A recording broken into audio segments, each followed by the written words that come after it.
Je m'appelle Valérie Dubois. La soirée qui a mis un point final à mon mariage n'a été marquée ni par des cris, ni par des larmes, ni par le claquement violent des portes.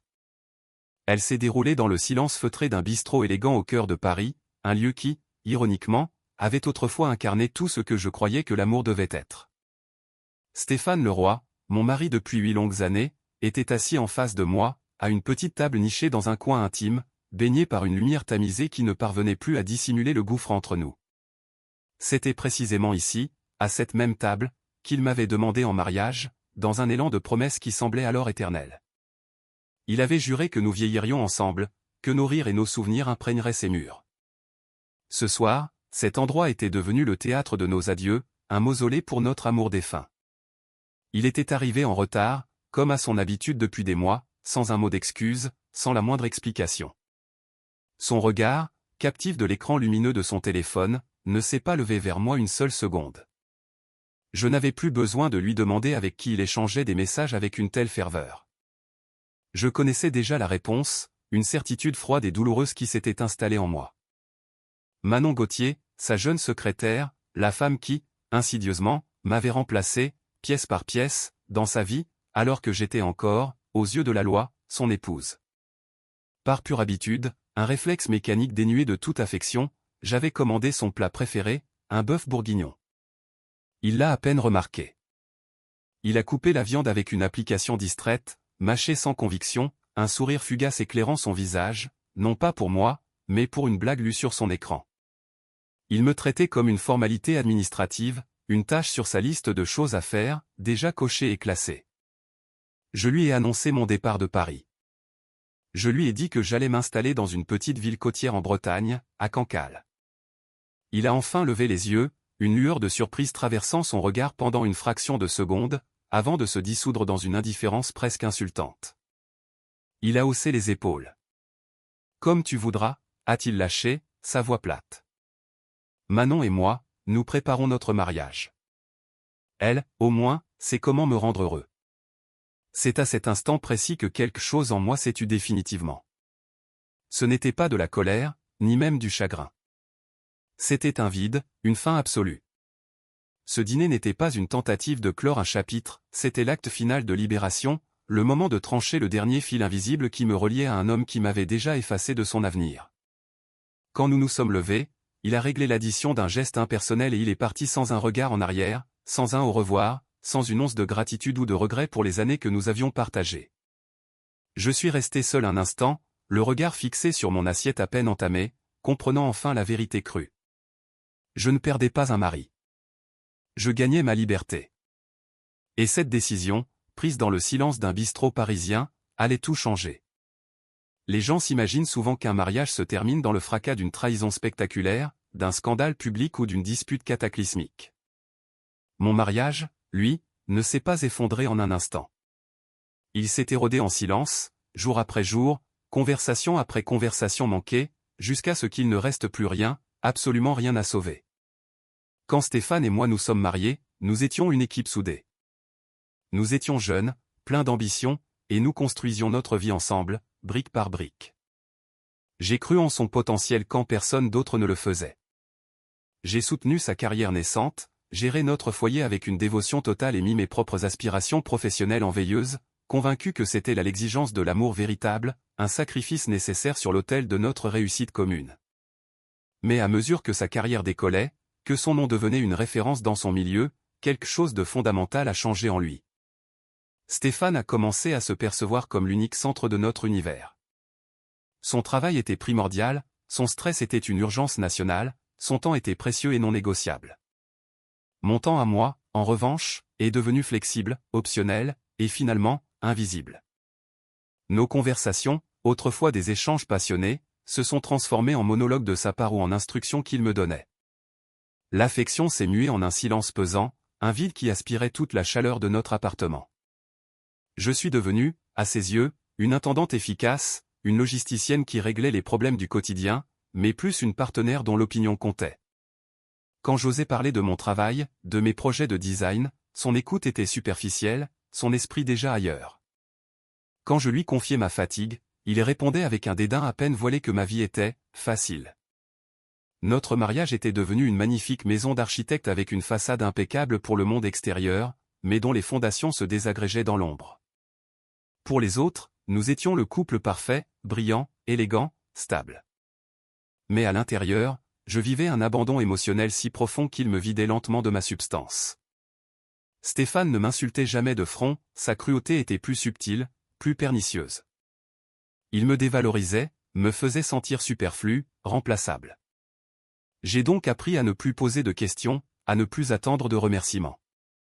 J'ai appris à ravaler ma déception, à me répéter comme un mantra que c'était normal, que le mariage exigeait des sacrifices, que l'amour signifiait endurer.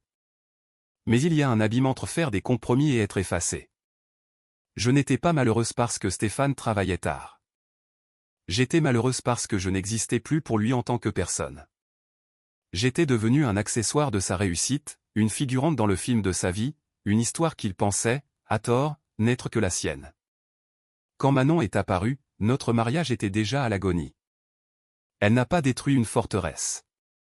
Elle s'est simplement glissée dans un espace qui était vacant depuis bien trop longtemps. Et au plus profond de moi, je le savais. Cette prise de conscience ne m'a pas fait exploser de rage. Elle m'a laissé avec un sentiment d'épuisement infini. Lorsque j'ai découvert la vérité sur leur liaison, il n'y a eu aucune confrontation dramatique, pas de cris, pas de larmes inondant le parquet de la cuisine.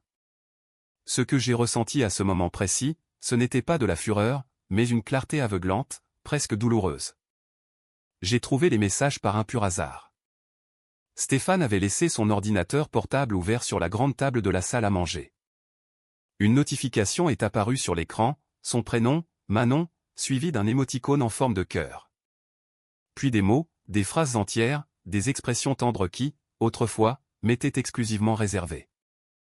J'ai lu juste ce qu'il fallait pour tout comprendre. Leur conversation n'était pas celle de deux personnes qui venaient de franchir une ligne interdite. C'était celle de deux amants qui se projetaient déjà dans un avenir commun, un futur dans lequel je n'avais manifestement plus ma place. Ils parlaient de projets de vacances, échangeaient des blagues que je ne comprenais pas, et se plaignaient de moi. Des critiques subtiles, mais d'une cruauté chirurgicale. J'ai refermé l'ordinateur portable avec une lenteur infinie, comme si le moindre bruit pouvait briser le calme fragile qui me maintenait debout. Ce soir-là, Stéphane est rentré tard. Il portait une odeur de parfum féminin inconnu et une confiance en lui qui sonnait faux. Il a parlé de son travail, de ses succès, évitant soigneusement mon regard. Je ne l'ai pas accusé. Je n'ai posé aucune des questions dont je connaissais déjà les réponses déchirantes. J'ai simplement écouté, et pour la toute première fois, je l'ai vu tel qu'il était vraiment. Non plus comme mon mari, non plus comme l'homme que j'avais passionnément aimé, mais comme un étranger qui avait choisi le confort du mensonge plutôt que l'honnêteté, et son ego surdimensionné plutôt que la loyauté. J'ai alors compris une chose essentielle. Si je criais, il nierait tout en bloc. Si je pleurais, il minimiserait ma douleur. Si je le suppliais de rester, il m'en garderait une rancune éternelle. Alors, je n'ai rien fait de tout cela. J'ai pris ma décision dans le silence de mon cœur brisé mais résolu. Le lendemain matin, j'ai contacté une avocate spécialisée en droit de la famille. J'ai commencé à rassembler mes documents, à trier ce qui m'appartenait en propre. J'ai cessé de partager avec lui mes pensées, mes peurs, mes espoirs. Je suis devenu une forteresse silencieuse. Stéphane a bien sûr remarqué le changement, mais il l'a mal interprété. Il a cru que mon silence était un signe de résignation, que j'allais, une fois de plus, m'adapter, accepter l'inacceptable, me contenter de moins, comme je l'avais toujours fait. Il s'est lourdement trompé. Je ne suis pas parti à cause de Manon.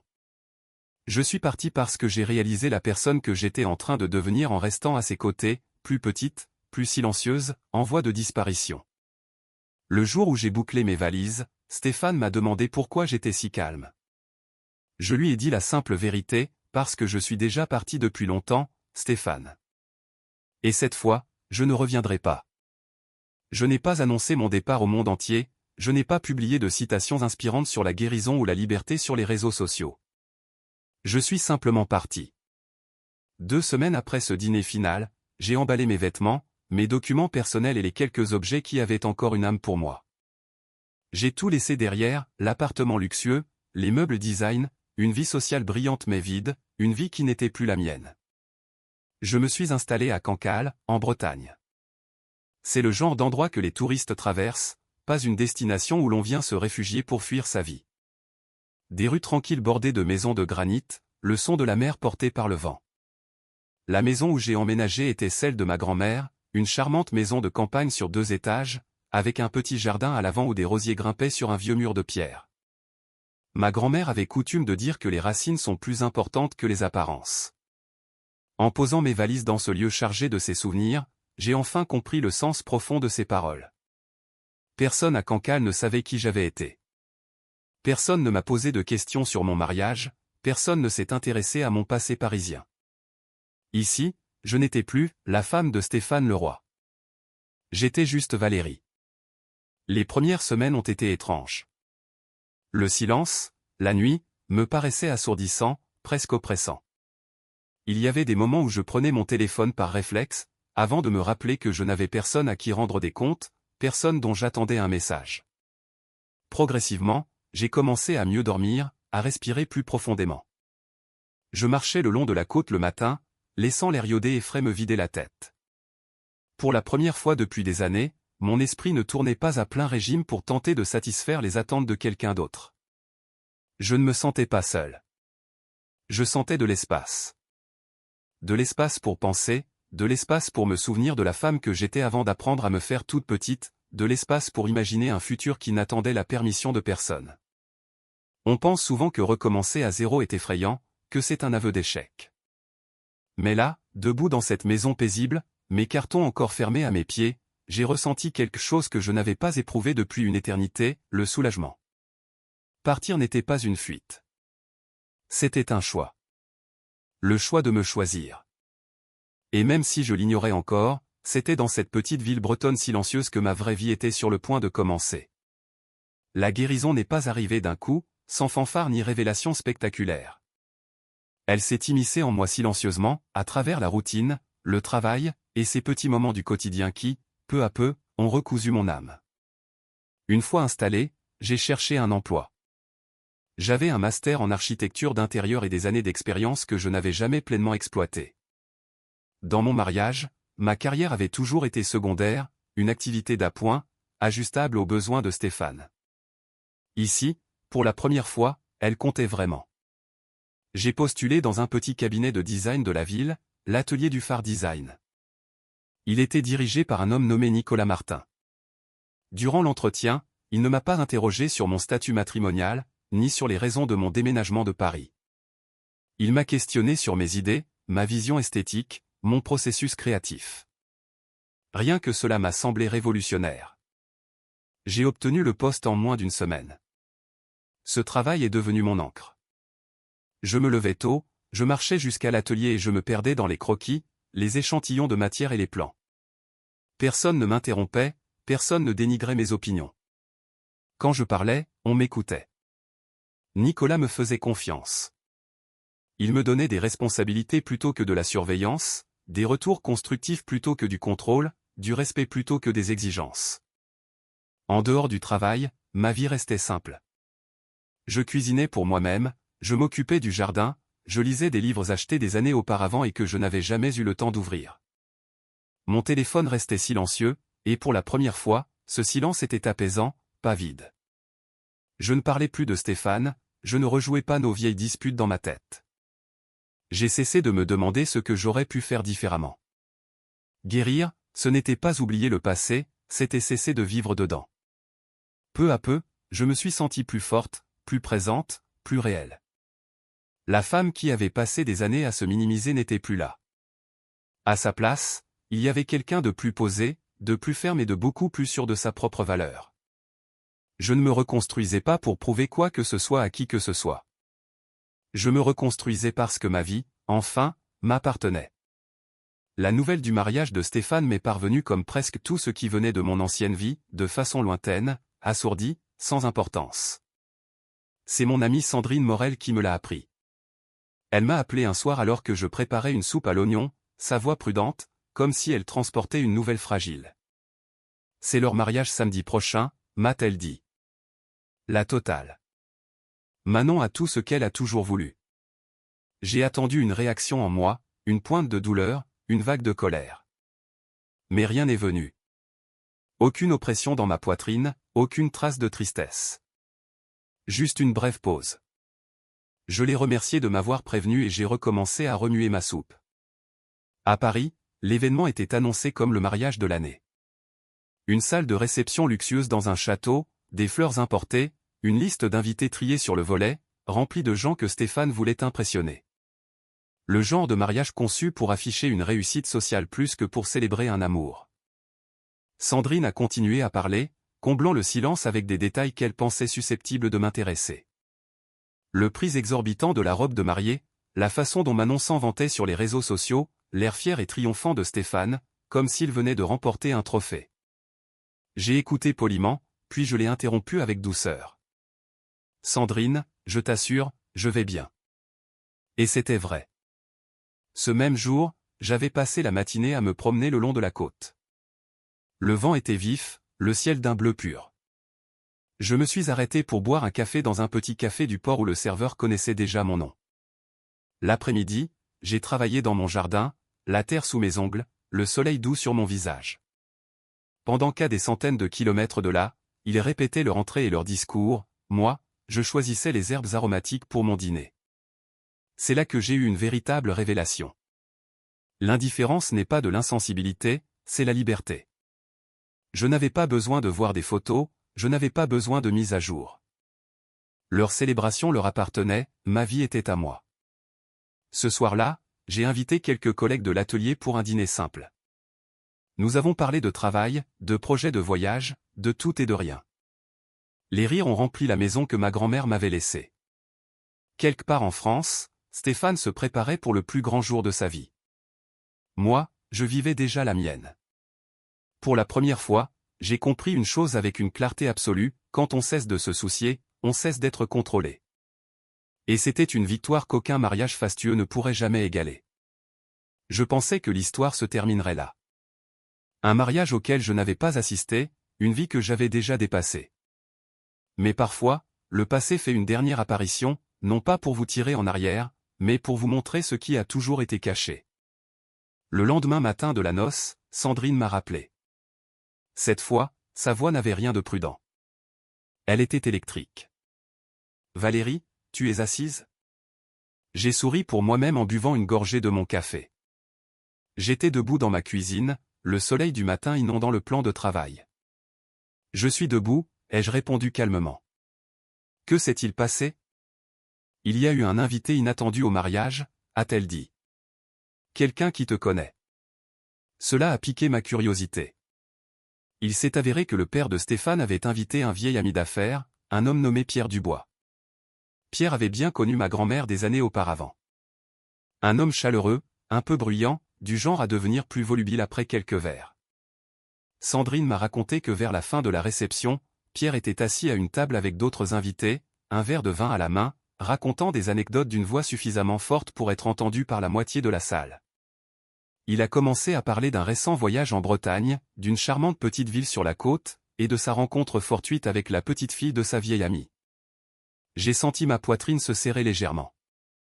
Il a parlé de toi, Valérie, a continué Sandrine. Il a dit à quel point tu avais l'air bien, il a vanté ta maison, ton jardin, ton nouveau travail. Apparemment, quelqu'un à la table a demandé si tu n'étais que de passage. Pierre a éclaté de rire et a répondu « Pas du tout. Elle y vit maintenant. » Sa grand-mère lui a laissé la maison. Elle réussit à merveille. Les invités se sont penchés pour mieux entendre. Puis un autre a demandé si je travaillais. Pierre a fait un geste ample de la main. Bien sûr, quel travail? Dans un cabinet de design. Son patron l'adore. Il paraît qu'elle vient de leur décrocher un contrat énorme pour un hôtel de luxe. Sandrine a marqué une pause, laissant le silence s'installer, puis elle a lâché la bombe. Quelqu'un a plaisanté en disant que tu devais bien gagner ta vie. Et là, Pierre a ri de plus belle. Le salaire, c'est un détail. Cette jeune femme est à l'abri du besoin. Sa grand-mère lui a laissé une fortune, des millions d'euros. J'ai fermé les yeux. Sandrine m'a expliqué qu'à ce moment précis, Stéphane et Manon passaient à proximité, saluant les invités. Ils ont tout entendu. Chaque mot. Et de table en table, la rumeur s'est propagée comme une traînée de poudre. L'ex-femme qu'il avait rejetée et qu'on imaginait en difficulté n'était pas brisée. Elle était riche, indépendante, libre. Et le marié, lui, était criblé de dettes. Une conversation anodine, une vérité lâchée sans filtre, et l'illusion que Stéphane avait mis des années à construire commençait à se fissurer devant tous ceux qu'il voulait impressionner. Je n'avais pas besoin d'être là. La vérité avait fait le chemin toute seule. D'après Sandrine, l'atmosphère de la salle de réception a changé à l'instant même où ces mots ont été prononcés. Au début, Stéphane n'a pas réagi. Il est resté figé, un sourire crispé plaqué sur son visage, comme si son esprit peinait à rattraper la réalité. La main de Manon s'est crispée sur son bras, son expression un mélange de choc et de calcul rapide.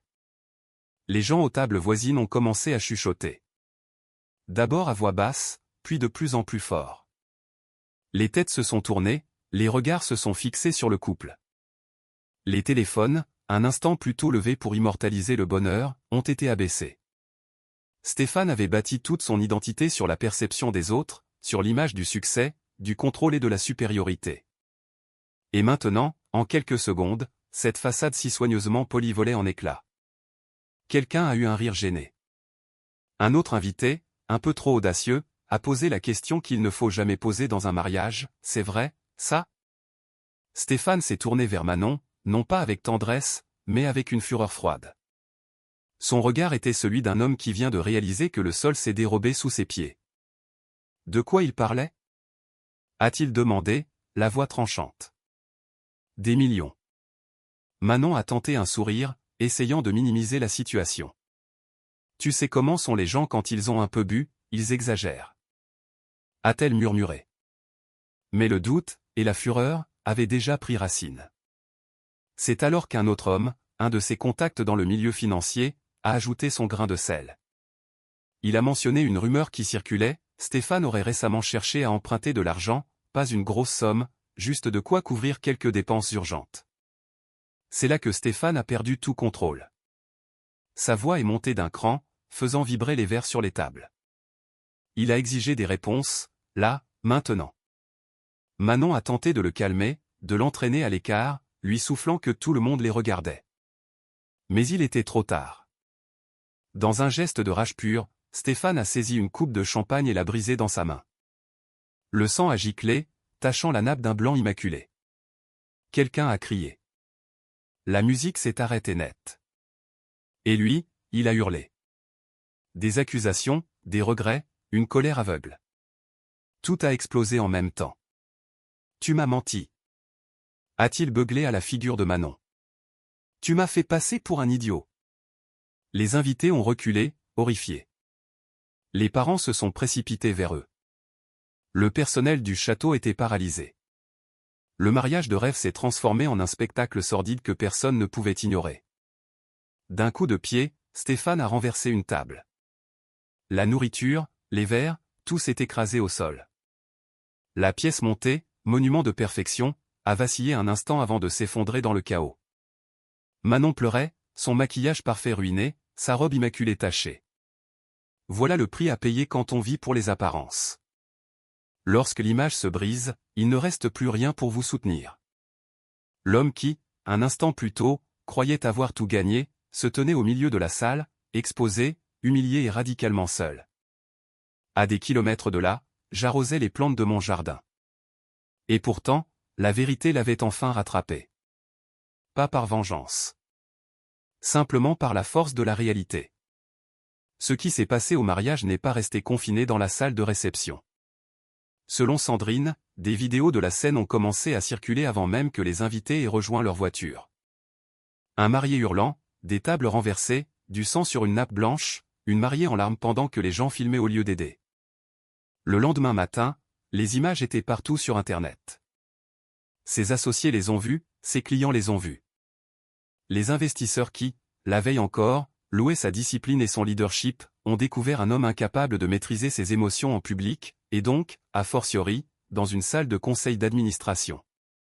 Les réunions ont été annulées, les appels sont restés sans réponse, des contrats ont été retirés en silence. Personne n'a eu besoin d'une explication. La réputation, surtout à Paris, parle d'elle-même. En quelques semaines, l'entreprise que Stéphane avait mis tant d'années à bâtir a commencé à s'effondrer. Des employés clés ont démissionné, emmenant avec eux des clients importants. Personne ne voulait rester fidèle à un leader qui était devenu, du jour au lendemain, un passif, un risque. Manon a disparu de la vie publique tout aussi rapidement. La grossesse dont elle avait parlé avec tant de fierté sur les réseaux sociaux n'a soudainement plus été mentionnée. À la place de l'admiration, elle n'a plus récolté que des chuchotements méprisants. Des portes qui lui étaient autrefois grandes ouvertes se sont refermées. Stéphane a tenté de sauver les meubles. Des dîners avec des clients potentiels, des promesses qu'il ne pouvait plus tenir, des excuses qui sont arrivées bien trop tard. Mais la confiance, une fois brisée, ne se répare pas sur commande. Sandrine m'a raconté qu'il avait commencé à boire beaucoup, qu'il avait vieilli, maigri, l'air de quelqu'un qui vit dans l'attente constante de la prochaine mauvaise nouvelle. J'ai écouté ces récits sans la moindre satisfaction. Je ne me sentais ni victorieuse, ni heureuse. Je me sentais simplement distante. Ce n'était pas un châtiment que j'avais orchestré. C'était le résultat naturel de décisions prises avec arrogance et dissimulation. Une vie construite sur une illusion finie, tôt ou tard, par s'effondrer sous son propre poids. Les gens aiment appeler cela le karma, comme s'il s'agissait d'une force mystique et cruelle. Mais ce n'est pas le cas. C'est simplement une question de cause à effet. Et pendant que Stéphane était occupé à perdre tout ce qu'il croyait le définir, moi, je gagnais quelque chose de bien plus précieux, la paix. Tandis que le monde de Stéphane rétrécissait, le mien s'épanouissait en silence. J'ai cessé de recevoir des nouvelles de lui, non pas parce que les gens avaient cessé d'en parler, mais parce que j'avais cessé de poser des questions. Son histoire n'avait plus sa place dans mes journées. J'avais du travail à accomplir, une vie à construire, une version de moi-même à honorer. À l'atelier, Nicolas m'a confié des projets de plus en plus importants. Mes idées n'étaient plus remises en question, seulement affinées. Lorsque je présentais mes concepts, les clients se penchaient pour regarder avec intérêt, au lieu de me regarder de haut. Pour la première fois de ma vie d'adulte, ma valeur était mesurée à l'aune de mes compétences, et non de ma disponibilité. Un après-midi, Nicolas m'a appelé dans son bureau. Il m'a remercié pour mon travail, puis m'a offert une augmentation substantielle et la direction d'un nouveau projet prestigieux. Je me souviens être rentré chez moi ce soir-là avec une sensation étrange et chaleureuse dans la poitrine. De la fierté. Pas la fierté bruyante et arrogante de Stéphane, mais une fierté silencieuse, celle qui s'installe profondément en vous et y reste. À la maison, mon jardin était en pleine floraison. Les rosiers grimpaient plus haut sur le mur de pierre, les herbes aromatiques poussaient drues. Chaque plante était comme une preuve tangible que des soins constants et patients engendrent la croissance. Je passais mes soirées à lire, à cuisiner, à apprendre de nouvelles choses. Je me suis inscrite à des cours que j'avais reportés pendant des années. Je voyageais seul, le temps d'un week-end, sans avoir à donner d'explications à personne. Je n'avais pas besoin de validation, pas besoin de témoins. Durant ces mois, j'ai compris quelque chose de fondamental. Je ne m'étais pas échappé d'un mauvais mariage. Je m'étais échappé d'une version de moi-même qui croyait, à tort, que l'amour exigeait un sacrifice sans limite. La liberté n'est pas venue comme une revanche. Elle est venue comme une appropriation. L'appropriation de mon temps, de mon énergie, de mon avenir. Stéphane m'avait dit un jour que j'aurais du mal sans lui, que je ne serais rien. Là, debout dans ma cuisine à Cancale, entouré d'une vie que j'avais bâtie de mes propres mains, j'ai enfin compris à quel point il s'était trompé. Je n'ai pas gagné. J'ai été libéré. Et cette liberté valait tout ce que j'avais laissé derrière moi. Pendant très longtemps, j'ai cru que la force signifiait endurer, rester, prouver ma loyauté en survivant à l'inconfort et au silence. Je me trompais. La véritable force, c'est de savoir quand partir, sans se détruire dans le processus. Je n'ai pas exposé Stéphane, je n'ai pas confronté Manon, je n'ai pas planifié de vengeance, ni attendu passivement que le karma fasse son œuvre. J'ai simplement choisi une vie différente et, ce faisant, je me suis extraite du cycle de toxicité qu'ils avaient créé. Ce qui leur est arrivé n'est pas ma victoire, c'est leur conséquence. Ma victoire, c'est de me réveiller le matin sans anxiété. C'est de travailler sans être diminué. C'est de m'aimer sans avoir besoin de la permission de quiconque. J'ai appris que s'éloigner ne signifie pas qu'on a perdu. Parfois, cela signifie qu'on s'est enfin choisi. Si vous écoutez ceci et que vous vous sentez invisible dans votre propre vie, écoutez attentivement. Vous n'êtes pas faible parce que vous êtes fatigué. Vous n'êtes pas brisé parce que vous aspirez à la paix. Et vous n'avez pas à rester là où l'on ne vous apprécie plus à votre juste valeur. Parfois, la réponse la plus puissante est le silence. Parfois, la plus grande des revanches est une vie bien vécue. Si cette histoire a résonné en vous, prenez un moment pour aimer cette vidéo, la partager avec quelqu'un qui pourrait avoir besoin de courage aujourd'hui, et laissez un commentaire ci-dessous. Vous accrochez-vous encore, ou êtes-vous prête à lâcher prise et à recommencer? Votre histoire aussi est importante.